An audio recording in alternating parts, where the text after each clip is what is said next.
지난 8월 경기도 시화공단의 한 폐공장 철거 과정에서 염산가스 유출 사고가 나 인근 업체들이 큰 피해를 봤습니다. 하지만 책임 소재가 명확히 밝혀지지 않으면서 넉 달이 지나도록 보상 문제는 진척이 없는 상황인데요. 문제 해결에 나서야 할 관계부처는 자신들의 책임이 아니라며 손을 놓고 있습니다. 지난 8월 8일 시화공단의 한 폐공장에서 염산가스가 새어나오더니 폭발음까지 들립니다. 유독가스 냄새에 일부 주민들은 두통을 호소했고 긴급 대피하는 소동까지 벌어집니다.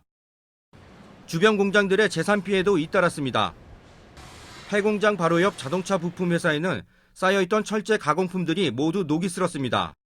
1억 원을 대출받아 당장 써야 할 정밀기계 부품은 바꿨지만 보상받을 길은 막막합니다. 수리비만 한 대당 한 몇천만 원씩 해갖고 수리비도 많이 나왔고 지금 두 개 합쳐서 노출된 데는 녹이 다 슬었어요. 그냥 금속은 뭐든. 컴퓨터랑 모니터가 아예 안 켜질 정도였으니까. 또 다른 설비 제작 업체 역시 8천만 원 상당의 피해를 봤다고 토로합니다. 사고 당시 이 창문을 넘어 염산가스가 들어오면서 이렇게 이 선반은 시커멓게 녹이 슬었습니다. 이 폐공장을 운영했던 전자업체는 지난 10여 년간 염산 같은 유해 화학물질을 사용한다는 신고도 없이 불법 영업을 해왔고 2년 전 부도로 문을 닫았습니다. 최근 이 폐공장을 인수한 업체는 철거 전까지 염산 탱크가 숨겨진 사실을 몰랐다고 주장하고 있습니다. 보상 문제가 지금까지 진척이 없는 이유입니다. 자기들 책임은 없고 국가 책임이 있다, 자기들 책임은 없다, 그런 식으로 내용 증명이 와서 지금 이제 그 대비해서 소송을 하려고 준비 중인 상태입니다. 시화공단 지역의 유해 화학물질 단속과 사고 예방 책임은 환경부 산하 시흥화학재난방재센터에 있습니다.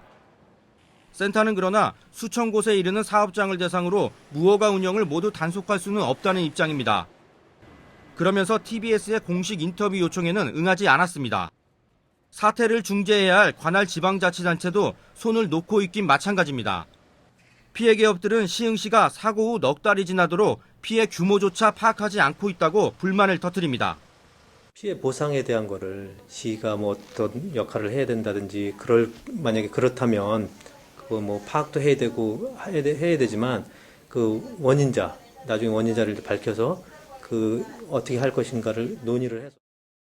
일부 업체는 이번 사고에 국가가 책임이 있다며 손해배상 소송도 준비하고 있습니다. TBS 이면철입니다.